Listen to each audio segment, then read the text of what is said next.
And now our host, Stephen Lee Morris.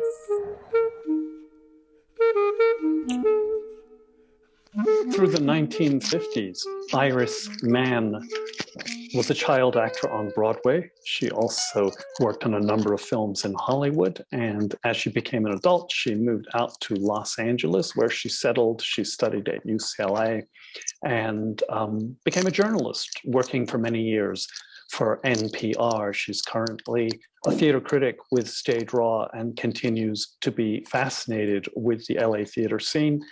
She has seen the city evolve from 1956, when she first arrived, to the year 2022, where we sit now. Iris Mann, welcome to Animal Farm. Thank you. It's a pleasure to be here. Let's start at the beginning. Okay. First, there was the word, and then, or maybe not that far back.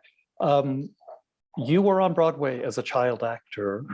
Yes, Broadway and live television in what was called, I guess, the golden age of television. So we're talking 1950. 50s through 60s, yeah. Well, not through 60s, but into. Okay, so how did you get on Broadway? How does a kid get onto Broadway in 1956? Oh, no, it was earlier than that. It was in the early 50s. Well, my mother had been what they call a torch singer in her day. That's what it was. I guess today it would be a blues singer. Yeah. She didn't get very far. And she decided that her daughter was going to be an actress. So she would, when we were, well, I was about a year and a half. We lived in Brooklyn. And we came out here, my mother, my father, and I, when I was about a year and a half, for a year and a half or 2 years.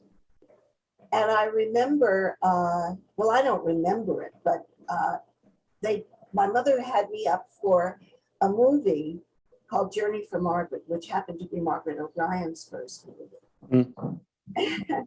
And I must have had a lot more courage than I did as an adult, because I went in for an interview. Now, I was only 2. And they came out, the director and producer, and they said to my mother, "Do you know what your little girl said?" And she said, "No." And I had a friend who was also up for an interview. And I said, "You're going to see my friend later, but don't take her, take me, because I'm much better." This is, and you're 2 years old? So, yes. Goodness. I was too young for the lead. 7 or 8 year old. And my father's parents died, so we went back to New York. And a producer named John Golden, who had a theater named after him, held annual auditions for promising talent, and he invited all the theater luminaries, the playwrights, the directors, the producers, and the agents. And my mother had taught me Lincoln's Gettysburg Address. I was 4 years old, and she entered me, and I was a finalist. I mean, there were 16 finalists, and we were considered the winners. So your mother's pushing pretty hard. Yeah, but I loved it. Yeah, I loved it. Yeah. And I got a lot of attention, reciting Lincoln's Gettysburg Address, and I remember all the cameras with their flash bulbs. And afterwards, a few days later, an agent from William Morris called her, a woman, and she said, "Well, she's too young to appear on Broadway. She has to be at least 7. So when she turned 7, call me." So my mother did, and the agent's name was Tony Ward. She was probably the best agent I ever had. And they brought me up for a reading for a play called Barnaby and Mr. O'Malley, play based on a comic strip. I got the part, but the show closed before it came to Broadway. It was an out-of-town tryout. And I did several out-of-town tryouts before I did a show that actually came to Broadway, which was called The Cup of Trembling. I'm sorry. The first play I did that came to Broadway from the out-of-town tryout You know, the plays. Yeah. What was it called? If The Cup of Trembling, about an alcoholic woman, okay. starring a very famous European actress called Elizabeth Bergner. She didn't do many films. She did a film of Catherine the Great, but she was a very famous actress. The play lasted about 2 months on Broadway. Then I did a play with Charles Laughton called Galileo. It was off Broadway. It was an experimental theater play, and I had a small part in it. And during this time, I was doing a lot of live television. And then I did a play which was a big hit called The Innocents. The Innocents was based on The Turn of the Screw, the Henry James. Right. And that was a big hit. And I got a lot of publicity. I was on the cover of Life with a little boy that they brought from England. And that was a wonderful part. I loved playing haunted children or evil children. Those parts were delicious. And then I was brought out here to do a movie with Cary Grant. And then I did. Did you do the movie with Cary Grant? And yeah. what was it? It was called Room for One More. Mm-hmm. He was married to Betsy Drake at the time. And it was about a couple who had 3 children who adopted 2 problem children. And I played one of the delinquent children that they adopted. Yes. And the movie did fairly well. Now, I had been working, I never took classes, but I worked with a coach in New York. And her favorite play was The Children's Hour. And so we worked on that part, the part of the little girl who tells the lie. Mm-hmm. And I said to my mother, I'm going to play this in New York. Well, the play had been done before I was born in 1934. And my mother said, it's been done, you're not going to do it. Well, we were out here doing the movie. We got a telegram from New York saying Kermit Bloomgarden was going to revive the play with LILLIAN HELLMAN directing it. And they wanted me for the part. And I said to my mother, see? And went back to New York and I did it on Broadway. Mm-hmm. So you did quite a few things on Broadway. Yeah. Yeah. Yeah. And then things kind of, you were cursed, as we all are, by becoming a grown-up. well, I did a lot of television after that. And at that time, there were dramatic shows on the radio, and I did a lot of those. Yeah. And I was doing a radio soap opera. And then I always knew I wanted to go to college. I wanted to have an education. And Patricia Neal said to me, because she had gone to Northwestern, she said to me, you should go to college. You can always pick up your career when you're finished. Well, that wasn't possible. Didn't happen. Sure. When did you come to Los Angeles? I mean, like relocating, not just come out here to do a movie with Cary Grant, but actually. Relocated in 1956 when I started college. So you've seen, and you went to UCLA? UCLA. Right. A degree in philosophy. And what was a degree in philosophy? So things kind of shifted. You did a little bit of TV work, but you kind of shifted to being a writer. Pardon? You shifted to being a writer, a journalist, an arts journalist. Well, I wasn't a journalist right away. I wrote for the college newspaper. That's the Daily Bruin. The Daily Bruin. Mm-hmm. But then I had a series of jobs when I wasn't getting acting work. I managed a women's gym. I worked in law offices until I finally listened to my mother and started to get involved in journalism, and I learned broadcasting. She had been pushing you to go into journalism for many years. You had mentioned earlier. Yeah. I didn't want to because my image of a journalist was the movie image. I had been interviewed by journalists, and I knew a lot of journalists in New York. Some of them were friends of mine. I mean, really well-known journalists. There was a man called, I don't know if you would remember him, Ward Morehouse. Mm-hmm. He was what they called a man of letters. You know, he wrote books, and he was a theater critic. And then there was the theater critic for the New York Post, Richard, I can't remember his last name, but we were very good friends. Anyway, I finally took my mother's advice and went down to KPFK to learn broadcast journalism. KPFK, yeah. Right, you know that station. Yep. That was an interesting experience. How so? Well, I was basically pretty politically liberal, but they were even further to the left than I was. And I found a lot of them, what shall I say, they would come to the station in their Bentleys. They were a lot of wealthy West Side liberals, not all of them, but some of them. And when we wanted to form a union at the station, they wouldn't let us. Isn't that the way it goes? Isn't that the way it always Very goes? disillusioning for me. Yeah. And interestingly enough, you came out here and you looked at the Los Angeles theater scenario. I'm not putting words in your mouth. I am recalling words you just told me a little while ago. Yeah. And that you came out here and you wouldn't work in LA theater because the horrors of volunteering seemed to you, after you'd been on Broadway, just seemed so comparatively degrading. And I just didn't understand why actors were so anxious to work for nothing until I realized that that's the way they thought they could be seen. Right. And yet you were perfectly happy to work as a journalist for nothing over at Because I'd never done KPFK. it before. Because you used it as a kind of training ground. Right. Yeah. Okay. When I sold that story to NPR, that started me on a professional career. Well, I always freelanced, basically. But they asked me if I was available.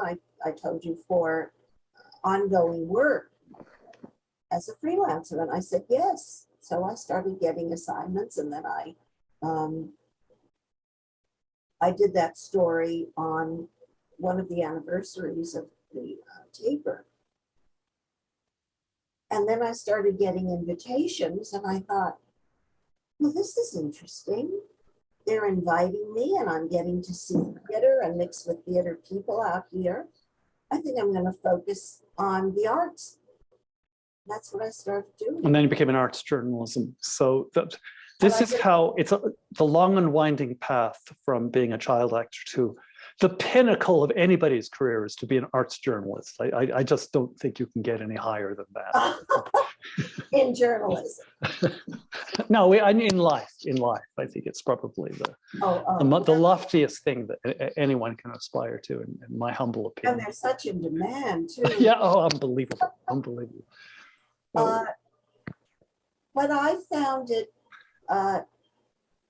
I filed a lot of stories for NPR, and I filed stories on the political aspect of the arts, union issues, censorship. And for a while, that was kind of my niche there. Nobody else was doing that at the time. I also did a story about the art of, interviewing playwrights or screenwriters about a particular project, a movie that was going to be released or a play, and that wasn't going to open. And NPR was basically interested in films and theater that had a political or social bent. And I was good at that. And I loved interviewing people. That to me was the most interesting part of the story. Then putting it together was work. And what are you doing these days? I don't know why, but my editor at NPR retired. And it was very hard getting a project approved because the editor was the editor of the arts for the whole country. So I would propose a theater or a theater piece or a film. It would take forever to get it approved, and then they wanted it yesterday, you know. Yeah. I started doing more print journalism. For whom? For Backstage, Yeah. the Jewish Journal. Yeah. You know, when I was working at KPFK, I did sell one opinion piece to the LA Times. Mm-hmm. I covered a school union, teachers union negotiations. And as one of their demands, they wanted the right to use corporal punishment on the students. And I was outraged. I mean, that doesn't exist in New York. And I never heard of it. And so I wrote a piece. I called the LA Times and asked if they'd be interested in the piece, and they were. So I wrote a scathing piece and sold it to them. Because I couldn't really give my opinion in a story about that. Right.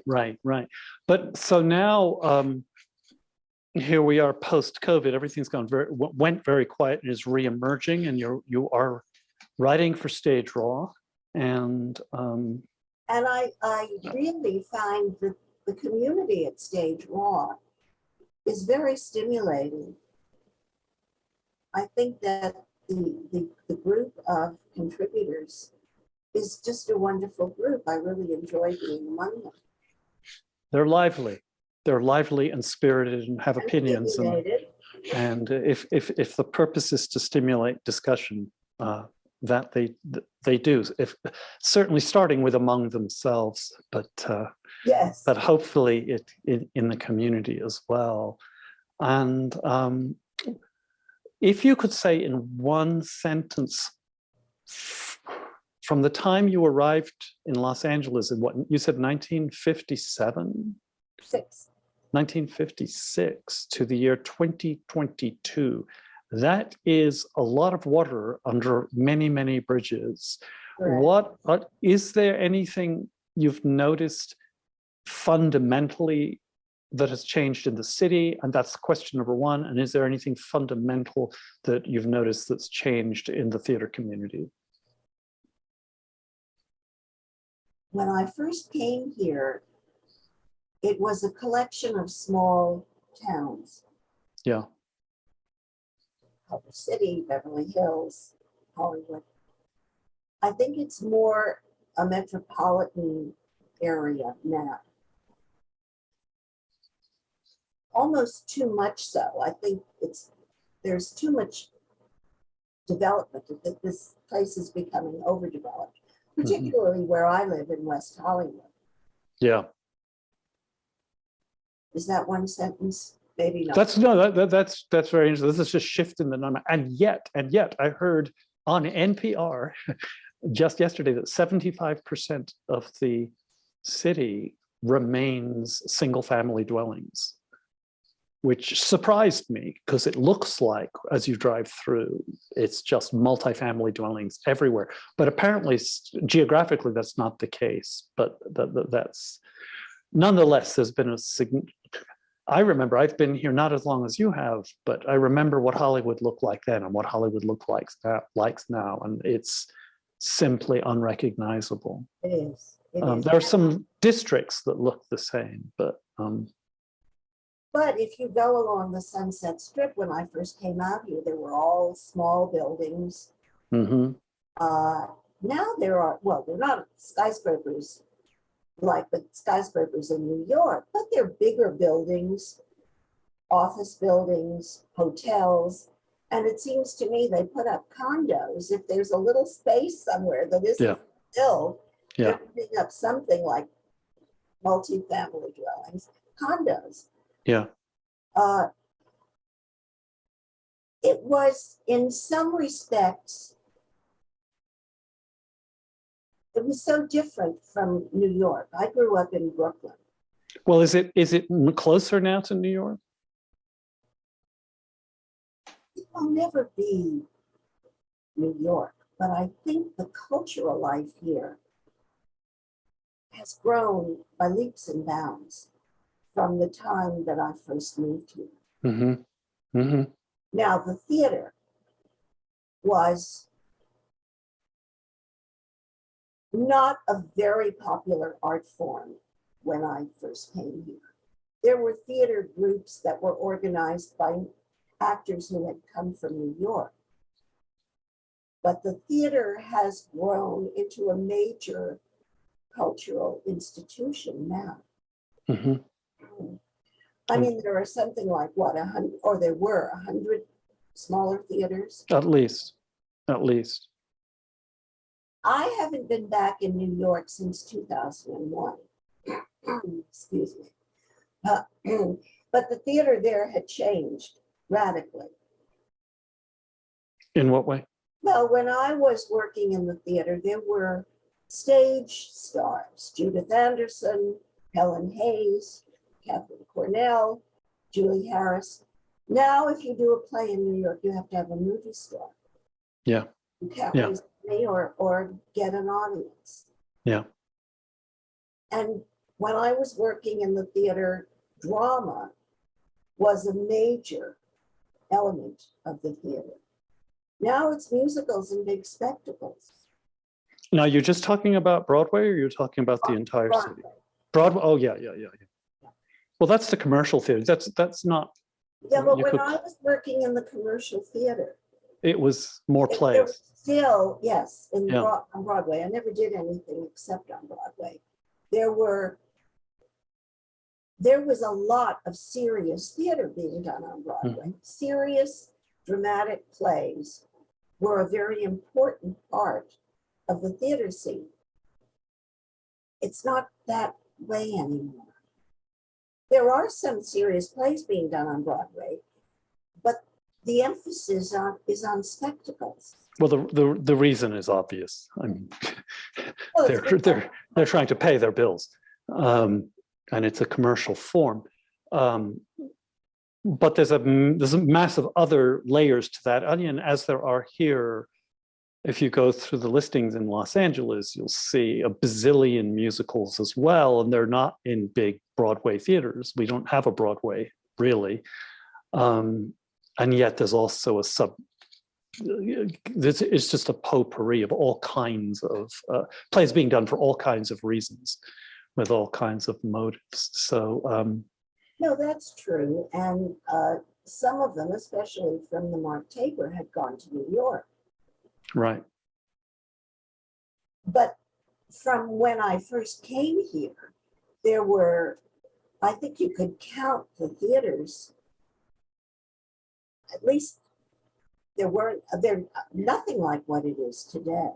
Mhm. And I've seen some actually wonderful work. Well, God willing, it'll stay that way. Well, let's hope so. I don't know what it's going to be like to enter a theater after 2.5 years. I did last week and this week, and it's pretty darn good. It's pretty darn good. Do you feel safe? Yeah, I do. Do people I still do. wear masks? Mhm. in the theater? Mhm. Because the mandate has been lifted in the county. Yeah, but the theater owners can enforce whatever policy they wish. I Even know, with, but do you think yeah. they will? Well, so far, in the couple of shows I've seen, they have. They're pretty strict. But in the audiences the audiences, people who go to the theater tend to be people who are almost by definition a little more socially conscious.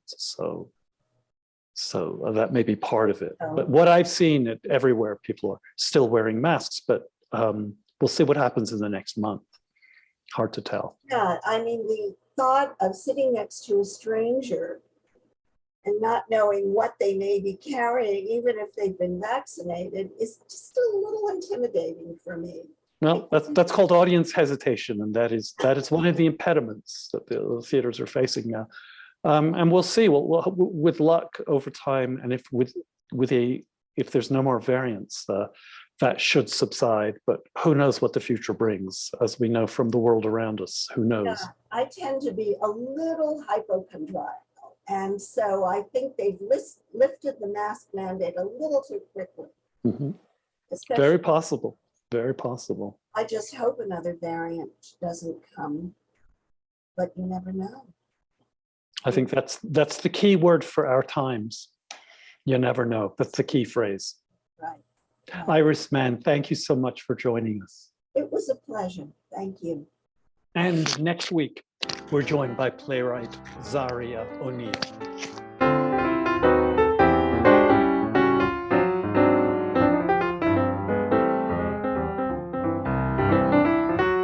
If you enjoy Animal Farm, please support us on Patreon